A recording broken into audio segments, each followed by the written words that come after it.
Hello everyone, welcome back to my Max channel. Today I will share with you the video on how to sketch the quadratic function. Have fun! Here we are given a quadratic function y equals 2 bracket x minus 3 squared minus a in vertex form. Vertex form. See, mathematicians name a quadratic function in this format as the vertex form for a very simple reason. Because the vertex form is able to help us identify where the vertex is very intuitively. And let me show you how it works. Take a look at the vertex form we are given here. We have y equals 2 bracket x minus 3 squared minus 8. And we can see that the x is inside a bracket in this vertex form. So this is what I like to do. For the number at the end here, I personally prefer to move this number to the other side of the equation. And how do we do that? We simply add 8 to both sides of the equation, right? And that way, negative a, positive a, they cancel each other out, right? And just like x inside the bracket here, I also like to put a bracket on the other side of the equation with the y, okay? Now, to determine the vertex, this is what you do, guys. You simply make both brackets equal 0 and solve for the x and y value. Now, hey guys, if we want to have x minus 3 equal 0, x must be what? 3, right? Because 3 minus 3 equals 0. Now, if we want to make y plus a equal 0, y must be negative 8, right? Because negative a plus a equals 0. And guess what? The x value, the y value you found, they represent the x coordinate and the y coordinate respectively for the vertex. See here, x value we found it to be 3. So the x coordinate is 3. Here the y value we found to be negative a, and guess what? The y coordinate for the vertex is negative a. Just like that. So now let's mark the vertex on our graphing paper here. So the vertex is going to sit at 3 and negative a. So x is 3, y is negative a right here. So the vertex sitting at 3 and negative a. 3 and negative a. Okay, cool. Next, we simply set the x value to be 0, right? So we set the x value to be 0. Okay? So let me copy down the equation again.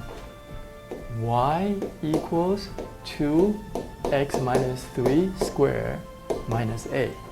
Okay? So now, let's set the x value to be 0. Set the x value to be 0 to find the corresponding y value. Okay? So y equals 2 times, guys, 0 minus 3, we have negative 3.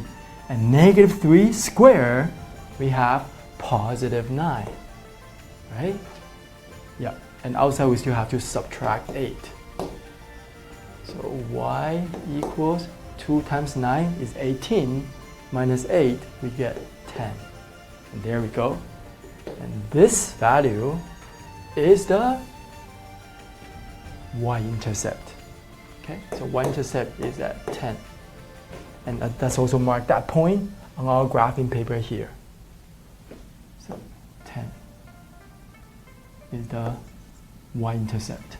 Okay? Next, x-intercepts. To find the x-intercepts for a function, we simply set the y value to be 0, right? So we set the y value to be 0. Okay, so let me copy down the equation again. Y equals 2 bracket x minus 3 squared minus 8. And now, let's set the y value to be 0. Okay? So set the y value to be 0.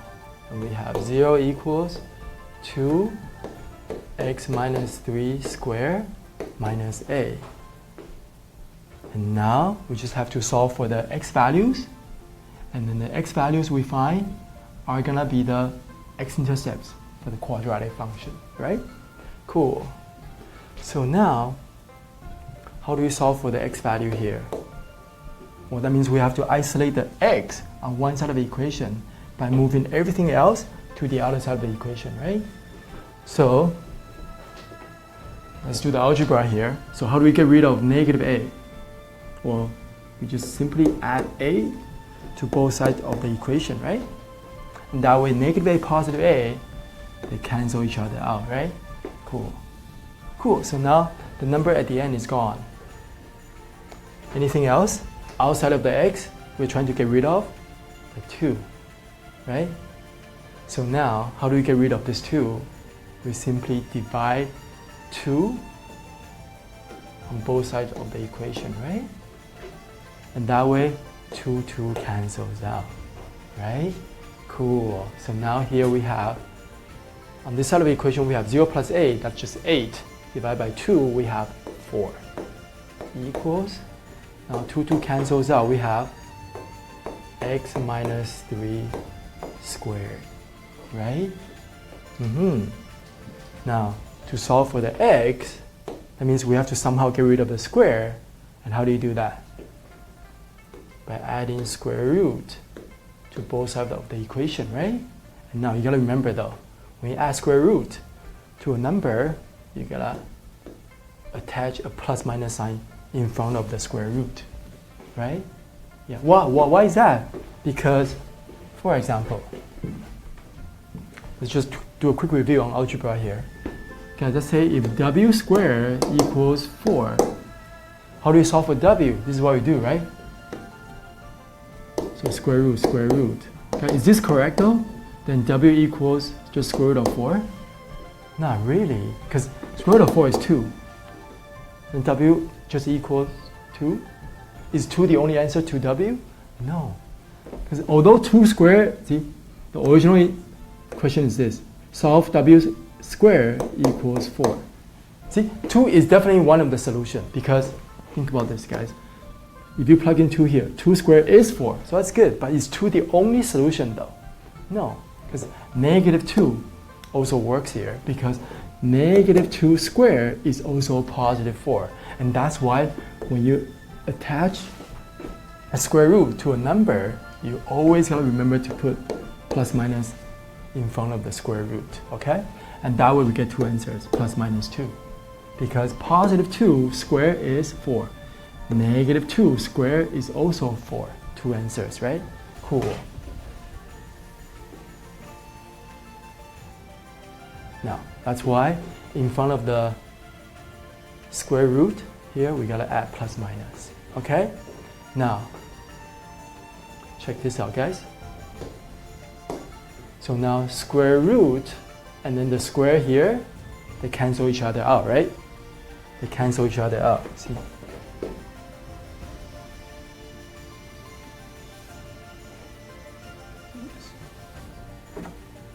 Right? Okay, so now here we have x minus 3 equals, now plus minus, square root of 4 is 2, right? So now to solve for x, super easy, right? To solve for x, we simply add 3 to both sides of the equation. So we're going to add 3 to both sides of the equation, right? So now, that way, negative 3, positive 3, they cancel each other out. And at the end, we get x equals 3 plus minus 2, right? So that means we have 2 solutions. First solution, 3 plus 2, we get 5. Second solution, 3 minus 2, we get 1. Right? There we go. So the x-intercepts are 5 and 1. So the x-intercepts are 5 and 1. Okay? Cool. So x-intercept, 1 is at 5, 1 is at 1. Okay? Nice. So now we found all the critical information for this quadratic function, right? See, we found the vertex 3 and negative 8, right? 3 and negative 8 right here. We found the y-intercept sitting at 10 right here. We found 2 x-intercepts for this quadratic function, 5 and 1. 5 and 1 right here. Now we are ready to sketch the graph by connecting all the points. Okay? Cool. So now, starting with the y-intercept right here, passes through the x-intercept, now passes through the vertex, right? And now the graph is gonna bounce up, right? So now go down, pass through the vertex, bounce up, goes through the x-intercept. There we go. So we get a parabola opening upwards.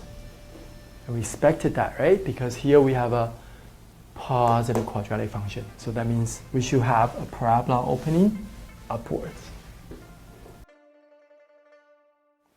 Equals n. All right, original price plus the original price times the tax equals the new price. Okay. Now you see in this equation we have an O here in this term and we have an O here in this term, right? Whenever we have two variables of the same inside an equation, remember what we can do? We can do some factoring, right? We can factor out the like terms. So the like terms in this case is an O. So if we factor out the O, okay, if we factor out the O, let's see what do we get. O factor out an O, we get to 1. So we have 1 plus, okay, O times T, you factor out O, you have a T left. So we have 1 plus T, all right? Now you see, this equation came from this equation, but this looks simpler already, right? So we actually have two equations that we can use to solve for the same problem. We can use this number 1, okay, and we can use this number 2. Two equations, okay? So let's see what it's going to look like if we use it this way, okay? Our original price, as we know, is $5. So we have 5 times 1 plus our tax. Tax is 15%, but we already know that 15% can be converted into 0.15, right? So we have to write 0.15 here. And again, the reason why we don't use percent is because 1, it's a number. We cannot add a number together with a percent, right? They have two different units. So what we have to do is to convert the percent back into a number, and to be more specific, a decimal number, so that they can be added up, okay? All right, now we have this, and that should equal to the new price. 1 plus 0.1, oops, it's a times. My apologies, it's a times, right? Oh wait, no, it's fine. We have factor out the O, we have 1, O factorial is 1, so we have 1 plus the T, which is tax. So we have 1 plus 0.15, okay? So that would be 5 times 1 plus 0.15 gives us 1.15, right? And 5 times 1.15 gives us 5.75. Okay, you see? We have this two different equations. Well, it's not technically different, right? But they look different. Two different equations, we get the same answer. Okay, so you see, with this approach, the steps look so much easier than this. Right? So now we have these two equations. Let me write it out nicely for you. Okay, are you ready? So remember these two equations, right? So let me write out the general form of this equation for you. Now, this equation, it's equivalent to original price plus the original price times our tax or tips in percent, and that will equal to the new price. Okay. Second equation, which is this one, original price times 1 plus our tax or tips in decimal. Okay. Remember, we always want to make it in decimal, and that will equal to the new price. Okay. So using this question, we have generated two equations. You can decide which one to use, but I can tell you this equation over here, it's always easier. Okay, so try the traditional way. Okay,